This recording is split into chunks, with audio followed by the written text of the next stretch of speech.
Bismillahirrahmanirrahim. Assalamualaikum warahmatullahi wabarakatuh. Perkenalkan, nama saya Tiasa Ambar Hapsari. Saya dari kelas PGMIG. Sebelumnya teman-teman semuanya, kita kan di sini lagi ada pandemi COVID-19 dan mengharuskan kita untuk sekolah maupun belajar di dalam rumah dan melakukan kegiatan apapun di rumah saja. Jadi kita harus tetap semangat dan selalu jaga kesehatan. Saya di sini akan sedikit menjelaskan tentang motivasi dan pendidikan. Nah, di sini pasti semua orang itu memiliki motivasi untuk kehidupan ke depannya. Nah, sebenarnya motivasi itu apa sih? Nah, kalau menurut saya motivasi itu adalah sebuah dorongan yang mungkin berasal dari orang lain atau diri kita sendiri yang menimbulkan sebuah semangat ataupun minat untuk melakukan sesuatu hal yang lebih baik atau melakukan perubahan yang lebih baik seperti itu. Nah, adapun motivasi ini juga mempunyai jenis-jenis loh. Yang saya ketahui jenis motivasi itu ada 4. Yang pertama yaitu ada motivasi instrumental, ada motivasi sosial, yang ketiga ada motivasi berprestasi, dan yang keempat ada motivasi intrinsik. Kita bahas satu persatu ya. Yang pertama tadi yaitu ada motivasi instrumental. Nah, motivasi instrumental itu apa sih? Motivasi instrumental itu yaitu dorongan untuk peserta didik belajar karena ingin mendapatkan hadiah. Nah, maksudnya di sini contohnya ada seorang murid yang mengerjakan tugas dari gurunya, sedangkan gurunya itu tadi sebelum mengasih tugas itu bilang seperti ini. Siapa nanti yang bisa mengerjakan soal ini, nanti ibu kasih hadiah boneka gitu ya, ataupun jajan apa-apa yang lainnya, pokoknya berbentuk hadiah. Nah, seorang siswa itu bisa belajar dan mencoba untuk mengerjakan tugas itu hanya untuk mendapatkan hadiah tersebut. Jadi singkatnya itu motivasi instrumental itu dorongan motivasi untuk mendapatkan hadiah gitu. Dia itu berusaha keras untuk mendapatkan hadiah, maka dia itu melakukan belajar seperti itu. Ya. Terus yang kedua ada motivasi sosial. Kalau motivasi sosial ini menurut saya motivasi yang timbul dari orang lain sehingga motivasi yang ada dorongan dari orang lain sehingga menimbulkan rasa semangat dari diri kita gitu. Jadi motivasi yang dimotivasi oleh orang lain gitu loh. Contohnya gini aja. Contohnya seorang guru itu memberi motivasi kepada muridnya untuk mengerjakan tugas ataupun untuk belajar, dia biar giat belajar untuk mendapatkan hasil yang baik dalam ujiannya ataupun dia bisa berprestasi di dalam kelasnya seperti itu. Kalau yang ketiga yaitu ada motivasi berprestasi. Nah, kalau di sini motivasi berprestasi itu dorongan untuk peserta didik karena ingin berprestasi. Jadi gini, seorang murid itu melakukan minat belajar, melakukan semangat untuk belajar itu hanya untuk dia itu pengen berprestasi di dalam kelasnya, seperti itu.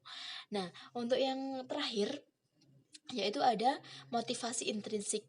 Nah, kalau motivasi intrinsik ini menurutku itu motivasi yang paling penting ya, yang saya alami ya.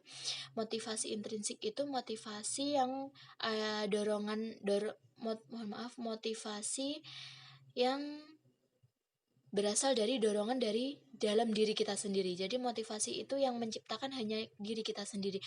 Contohnya kalau aku ingin mempunyai nilai 100, jadi aku harus belajar giat dan memahami semua soal itu serta mendapatkan jawabannya atau memecahkan semua permasalahannya seperti itu.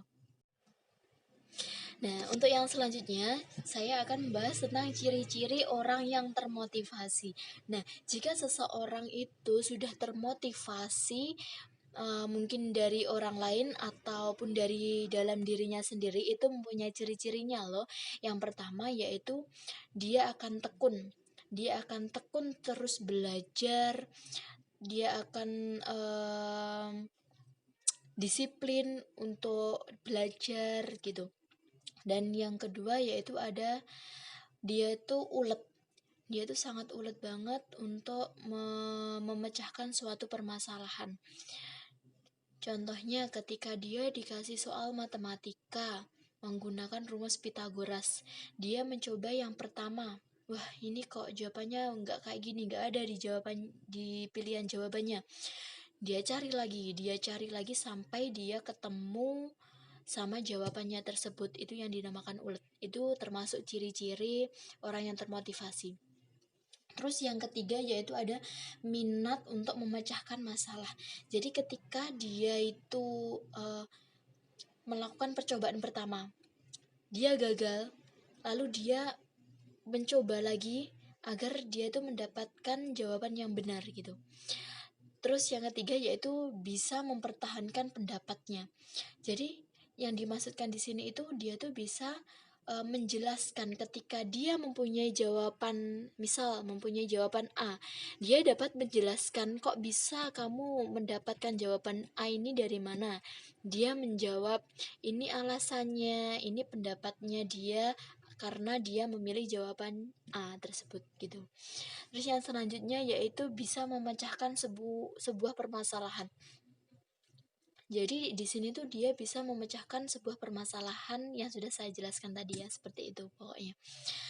Terus gini, motivasi itu juga mempunyai fungsi. Nah, fungsi motivasi ini dapat menjadikan seseorang itu mengalami perubahan ke arah yang lebih baik. Contohnya, seorang murid itu dulu mulai dari kelas 1 sampai kelas 5 dia tuh selalu rankingnya itu berada di bawah. Lalu pada saat maksudnya di bawah itu 20 ke bawah ya, 20 ranking itu cuma 20, 21, 22 seperti itu dari 30 murid misalnya. Nah, dia itu termotivasi dari dalam dirinya sendiri. Dia kok aku nilainya hanya segini ya, kok rankingku dari dulu sampai sekarang kok pasti 20, 21, 22 seperti itu, nggak pernah ranking 1, nggak pernah ranking 2, nggak usah terlalu harapan tinggi lah, minimal 10 besar gitu. Dia berpikir gitu. Oh iya ya, ini aku harus belajar. Nah, ketika dia selalu belajar, disiplin belajar, dia tekun, dia ulet banget, dia mempunyai minat untuk belajar, dia pengen berprestasi. Nah, dengan dorongan kedua orang tuanya juga menyuruh si anak itu tadi untuk les. Nah, dengan kerja kerasnya dia, akhirnya di saat kelas 6 semester 1 dia masuk 10 besar. Misal dia ranking 7. Wah, itu sudah alhamdulillah sekali. Nah, jadi itu salah satu fungsi dari motivasi itu. Jadi pastilah semua orang itu mempunyai motivasi. Jadi kalau seorang itu tidak mempunyai motivasi, hidupnya ya lempeng-lempeng aja gitu loh. Yang penting gini, kalau yang sekolah itu ya udah, yang penting berangkat sekolah, disuruh ngerjain tugas ya ngerjain, entah nilainya 50, 40 itu sudah bodo amat gitu. Itu orang yang tidak termotivasi ya. Jadi salah satu fungsi motivasi yaitu mempunyai uh, seseorang itu mempunyai perubahan dalam hidupnya. Yang dulu itu nilainya jelek, sekarang jadi bagus karena belajar, seperti itu. Itu salah satu fungsi motivasi. Nah, yang selanjutnya saya akan menjelaskan tentang pandangan behaviorisme dan kognitivisme. Nah, untuk yang pertama saya akan menjelaskan pemahaman saya tentang pandangan behaviorisme terhadap motivasi. Nah, pandangan behaviorisme di sini dia tuh memandang sebuah motivasi itu faktor eksternal dari dalam diri kita. Jadi pandangan behaviorisme ini mengartikan bahwa motivasi itu terdapat dari orang lain. Contohnya yang sudah saya contohkan tadi, seorang guru memberikan motivasi kepada muridnya agar muridnya itu giat belajar, agar dia berprestasi, agar dia pintar. Seperti itu. Itu pandangan behaviorisme. Kalau pandangan kognitivisme itu faktor dari dalam diri kita sendiri.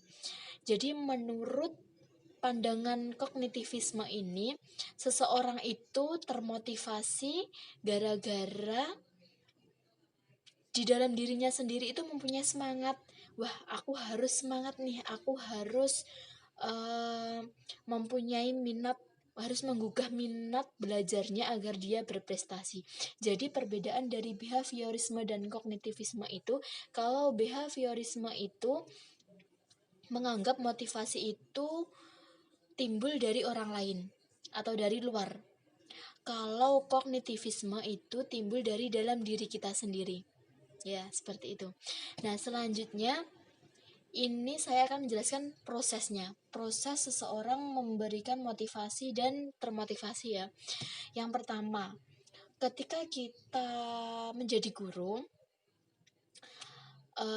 sebaiknya kita memberikan motivasi terhadap muridnya agar muridnya itu bisa antusias dan mendengarkan ketika pembelajaran, dan yang terutama itu paham dalam pelajaran yang kita ajarkan. Ya, prosesnya itu yang pertama, ketika sebelum pendidikan pembelajaran. Jadi sebelum kita memasuki pembelajaran pada hari itu, sebaiknya sebagai seorang guru itu memberikan motivasi ataupun petuah kepada murid-muridnya atau peserta didik.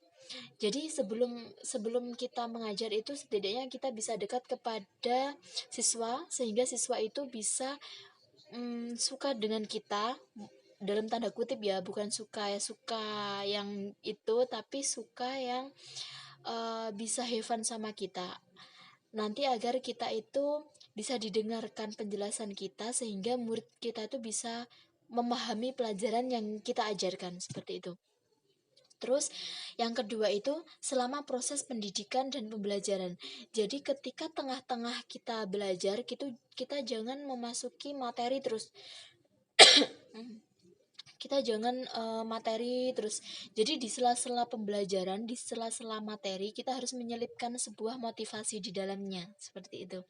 Terus yang terakhir yaitu pada akhir proses pembelajaran. Nah, setelah kita melakukan materi, setelah kita melakukan review, atau mungkin mengasih soal, permainan, dan lain-lain, itu kita juga memberikan motivasi lagi, agar dia itu tidak malas-malasan nanti untuk belajar di rumah, dan mempunyai semangat lagi, seperti itu. Ya, mungkin sedikit penjelasan dari pemahaman saya. Apabila ada kurang lebihnya dalam berkata-kata, mungkin agak belibet dalam penjelasan saya tadi, saya mohon maaf yang sebesar-besarnya. Dan saya juga masih belajar dan butuh bimbingan, juga masukan dari Bapak dosen maupun Ibu dosen dan teman-temanku semuanya. Akhiran wabillahi taufik wal hidayah waridawal inayah. Wassalamualaikum warahmatullahi wabarakatuh.